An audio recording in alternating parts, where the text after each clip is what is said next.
कांग्रेस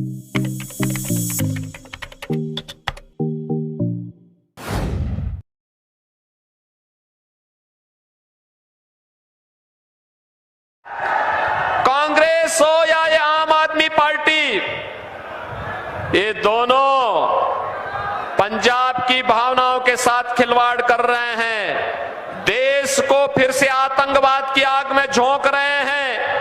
भारत में अराजकता पैदा करना चाहते हैं।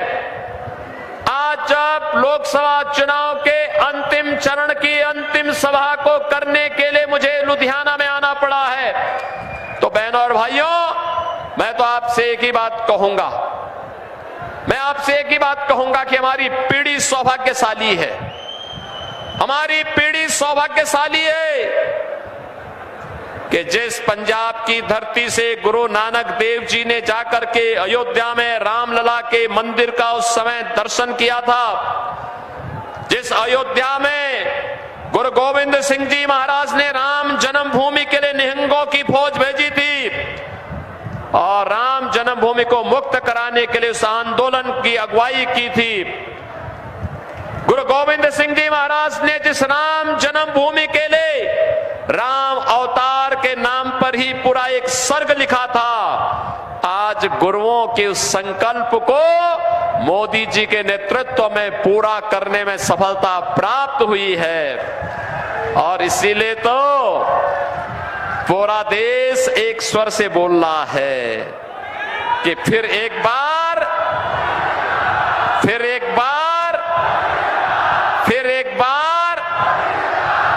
अब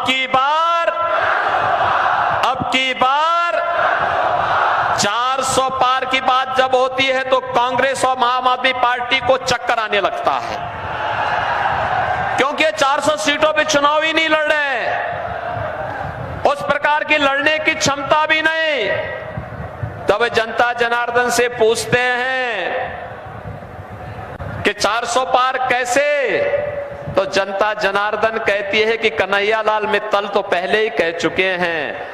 और कन्हैया लाल ने पहले ही क्या कहा था? इन्होंने कहा था जो राम को लाए हैं हम उनको लाएंगे, जो राम को लाए हैं। बहनों और भाइयों, अयोध्या में रामलला का भव्य मंदिर बना और कांग्रेस को सत्ता की इतनी लालसा थी, इतनी लिप्सा थी कि वह गुरु नानक देव जी की पावन स्थली करतारपुर साहब को ही भूल गए थे। मोदी जी के प्रति हम आभारी हैं कि उन्होंने करतारपुर साहब कॉरिडोर बना करके फिर से भारत के गौरव को बढ़ाया है और गुरु परंपरा को फिर से सम्मान देने का काम किया है। बहनों और भाइयों, ये पहली बार आजाद भारत में हो रहा है, पहली बार हो रहा है। हम सब जानते हैं सनातन की ढाल भर करके गुरु तेग बहादुर जी महाराज ने अपने आप को बलिदान किया था, अपनी शहादत दी थी। गुरु गोविंद सिंह जी महाराज ने, उनके 4 साहबजादों ने, माता गुजरी ने अपने आप को इस सनातन की ढाल बन करके बलिदान कर दिया था। लेकिन कभी गुरु गोविंद सिंह जी महाराज के इन 4 साहबजादों को भारत के अंदर सम्मान कांग्रेस की सरकार ने नहीं होने दिया। हम आभारी हैं मोदी जी के। मोदी जी ने 4 साहबजादों की स्मृतियों को जीवंत बनाए रखने के लिए, सम्मान देने के लिए 26 दिसंबर की तिथि को वीर बालक दिवस के रूप में सम्मानित करने का काम किया है। आज के हमारे युवाओं के लिए एक प्रेरणा है। क्या उम्र थी? 7 साल, 9 साल, 14 साल, क्या उम्र है ये? लेकिन हिंदुस्तान के लिए, इस धर्म और देश के लिए लड़ रहे हैं। उस कालखंड में मुगलों का सामना कर रहे हैं और इसीलिए इस गुरु परंपरा को सम्मान देते हुए, उसके चरणों में नमन करते हुए, जब हम लोग पंजाब की, आज की पंजाब की स्थिति को देखते हैं, बहनों और भाइयों, दुख होता है, अंतःकरण से पीड़ा होती है। हिंदुस्तान की सुरक्षा का ढाल हमारा पंजाब कहां जा रहा है? ये कांग्रेस और ये आम आदमी पार्टी कहां लेकर के चली गई है? और इन दोनों के कार्य भी देखो, इन दोनों के देखो, दिल्ली में मिलकर लड़ेंगे और पंजाब में आपस में एक दूसरे के ऊपर आरोप प्रत्यारोप करेंगे। ये इंडी गठबंधन इनका ऐसे ही है, इनका देश के लिए कोई लेना देना नहीं है। और हमारी पीढ़ी सौभाग्यशाली है, हमने अयोध्या में रामलला के दर्शन, रामलला को भी भव्य मंदिर में विराजमान होते हुए देखा है और करतारपुर कॉरिडोर को भी हमने भव्य रूप में दर्शन करते हुए देखा है। 26 दिसंबर की तिथि को वीर बालक दिवस के रूप में मनाने का गौरव हमें प्राप्त हुआ है। मैं तो पहले से ही यूपी में जब आने के बाद से ही मैंने 26 दिसंबर की तिथि को वीर बाल दिवस के रूप में मनाना प्रारंभ कर दिया। और यूपी में तो मुख्यमंत्री आवास में ही हम लोग गुरु ग्रंथ साहब को सिर में लेकर के जाते हैं, वहीं कीर्तन कराते हैं और बहनों और भाइयों वहीं पे वीर बाल दिवस के कार्यक्रम को पूरी भव्यता के साथ आयोजित भी करते हैं। लेकिन आज जो मैं आपसे कहने के लिए आया हूं, हमारी पीढ़ी सौभाग्यशाली इसलिए है क्योंकि अपना विरासत का भी सम्मान कर रही है और साथ साथ भारत को दुनिया के अंदर सम्मान दे रही है, भारत की सुरक्षा को पुख्ता कर रही है। अब दुनिया का कोई देश, कोई दुश्मन भारत की सीमा का अतिक्रमण नहीं करता है। बहनों और भाइयों, अब तो जगह जगह विस्फोट नहीं होते। याद करिए, पहले अलग अलग जगहों पर कभी दिल्ली, कभी मुंबई, कभी अहमदाबाद, कभी चेन्नई, कभी हैदराबाद, कभी अयोध्या, कभी काशी, ये जगह जगह आतंकी विस्फोट होते थे। हम जब उस समय की कांग्रेस सरकार से कहते थे कि भाई आतंकवाद से लड़ो, आतंकवादियों को मुंहतोड़ जवाब दो, तो ये कहते थे आतंकवादी सीमा पार के हैं, सीमा पार का कह करके बहाना टाल जाते थे। आज आप देखते होंगे आतंकवाद समाप्त, नक्सलवाद देश के अंदर समाप्त, मोदी जी के नेतृत्व में सुरक्षा का बेहतर वातावरण, और अब तो आतिशबाजी करते करते कभी कोई पटाखा जोर से फट जाए तो पाकिस्तान पहले सफाई देता, कहता साहब मेरा हाथ नहीं है, क्योंकि उसे मालूम है ये नया हिंदुस्तान है, छेड़ेगा नहीं, लेकिन अगर कोई छेड़ेगा तो उसको छोड़ेगा भी नहीं। और बहनों और भाइयों, आज के नए हिंदुस्तान में विकास भी है, 2 लेन, 4 लेन, 6 लेन, 12 लेन के हाईवे, रेल की नई नई मॉडल, वंदे भारत, अमृत भारत, नमो भारत के रूप में मेट्रो बन रही है, IIT, IIM, AIIMS, IIIT, NIT और वर्ल्ड क्लास यूनिवर्सिटी का एक संजाल देश के अंदर फैल रहा है। हर घर नल की योजना से हर घर को शुद्ध पेयजल उपलब्ध करवाने का कार्य है। तो बहनों और भाइयों, गरीबों के लिए 80 करोड़ लोग फ्री में राशन की सुविधा का लाभ प्राप्त कर रहे हैं। याद करिए, पाकिस्तान की कुल आबादी 23 करोड़, वह 23 करोड़ की आबादी भूख से मर रही है और हिंदुस्तान में 80 करोड़ लोग फ्री में राशन की सुविधा का लाभ प्राप्त कर रहे हैं। पाकिस्तान की जितनी आबादी है, इससे बड़ी आबादी को मोदी जी ने 10 वर्ष में गरीबी रेखा से ऊपर खुशहाल जीवन जीने के लिए आगे बढ़ाया है। 60 करोड़ लोगों को 5 लाख रुपए का मुफ्त स्वास्थ्य कार्ड की, आयुष्मान कार्ड की सुविधा मोदी जी ने दी है। और मोदी जी ने कहा है 4 जून को फिर एक बार जब मोदी सरकार बनेगी तो बहनों और भाइयों 70 वर्ष से ऊपर के प्रत्येक बुजुर्ग को 5 लाख रुपए प्रतिवर्ष स्वास्थ्य के लिए कार्ड उपलब्ध होगा, जिससे वह अपना परिवार का खर्चा बता सके और मुफ्त में उपचार करवा सके। किसान को किसान सम्मान निधि, हर गरीब के घर में शौचालय, और बहनों और भाइयों हर घर में उज्ज्वला योजना का कनेक्शन भी।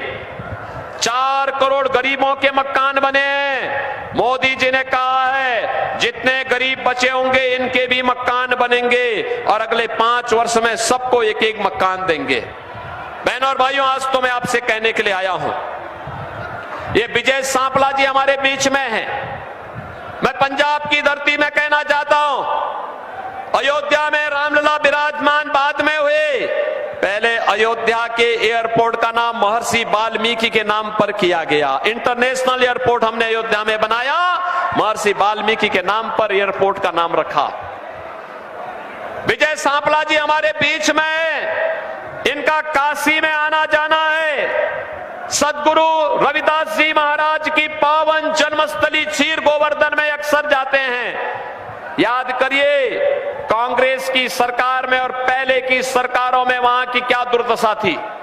आज आप जाएंगे सदगुरु रविदास जी महाराज की पावन जन्मभूमि में, एक भव्य और दिव्य स्वरूप आपको देखने को मिलेगा।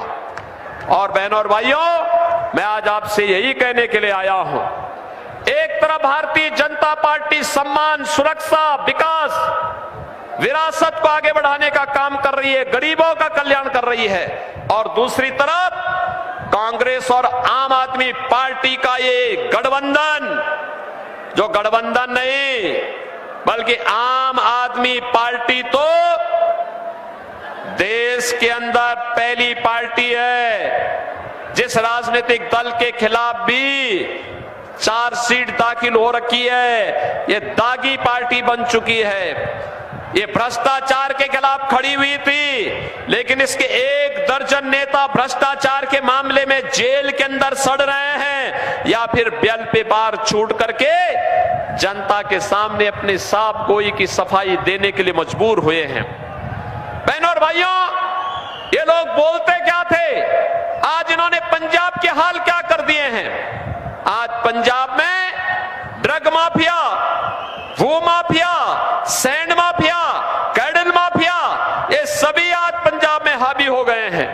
पंजाब की भावनाओं के साथ खिलवाड़ कर रहे हैं, भारत की सुरक्षा के साथ खिलवाड़ कर रहे हैं। जिस पंजाब ने देश की सुरक्षा का ढाल बना था, जो पंजाब, जिस पंजाब का युवा देश की सुरक्षा में अपनी जवानी लगाता था और सुरक्षा के बाद जब आता था तो अपना पसीना बहा करके भारत के अंदर हरित क्रांति के सपने को साकार करता था, जिस पंजाब ने देश के अंदर समृद्धि के एक नए मानक गढ़े थे, जिस पंजाब के कारण भारत सोने की चिड़िया कहलाने का हकदार बनता था, जो पंजाब हमारे गुरुओं की भक्ति और शक्ति का पुंज बनकर के भारत की सुरक्षा का ढाल बना था।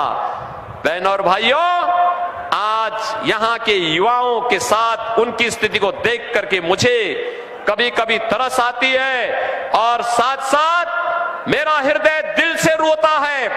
इस बात के लिए रोता है, ये युवा जिसने देश की सुरक्षा के लिए अपनी जीवन लगाना चाहिए था, आज ड्रग माफिया की चपेट में है। और मैं तो कहने के लिए आया हूं, इसीलिए रवनीश सिंह बिट्टू को चुनाव जिता करके भेजे, मैं इनके साथ यूपी के बुलडोजर भी इनके साथ भेज दूंगा, इनके साथ भेज दूंगा मैं।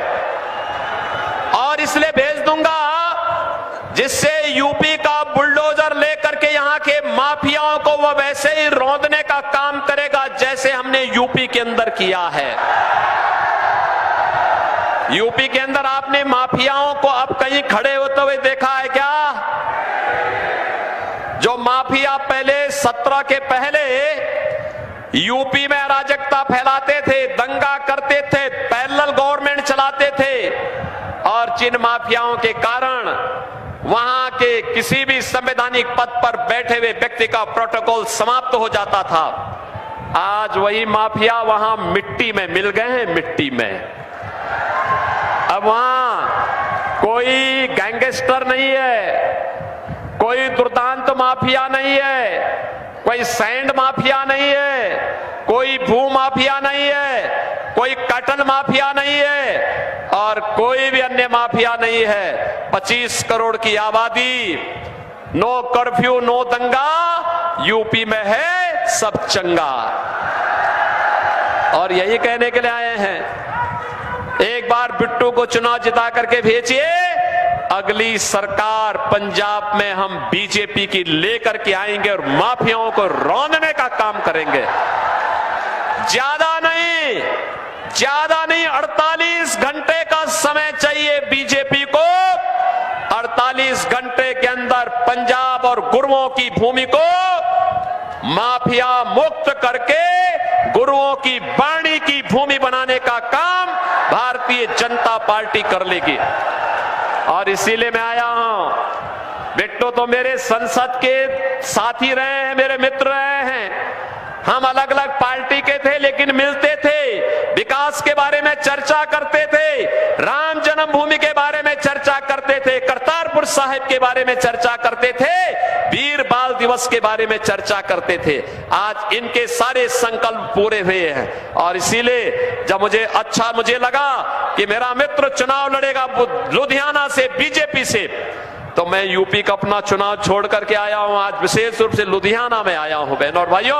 और इसीलिए मैं आपसे अपील करूंगा, बिट्टू को चुनाव जिता के भेजेंगे, कमल खिलेगा, लुधियाना में कमल खिलेगा। सभी लोग तैयार है ना बहनों और भाइयों? कल का एक दिन का समय आपके पास बचा है घर घर जाकर के प्रचार करने के लिए। और मेरी तरफ से इस पावन धरा को नमन करना। ये पावन धरा बहुत पवित्र भूमि है हमारे लिए, क्योंकि मैं गुरु परंपरा को मानता हूं। और बहनों और भाइयों, मैं इसीलिए आपसे अपील करूंगा, ये भूमि, पंजाब की भूमि ने देश को बहुत कुछ दिया है। और इसीलिए मैं आपसे अपील करने के लिए आया हूं। एक दिन आप में से हर व्यक्ति कल का दिन, कल और परसों 2 दिन का समय देश के लिए निकालिए, कमल खिलाने के लिए घर घर जाइए। आप में से हर व्यक्ति 25-25 घरों से कल एक दिन में संपर्क करिए और परसों उन 25 घरों का वोट मतदान केंद्र पे ले जा करके पोलिंग करवा दीजिए। करवाएंगे तो मेरे साथ बोलेंगे, भारत माता की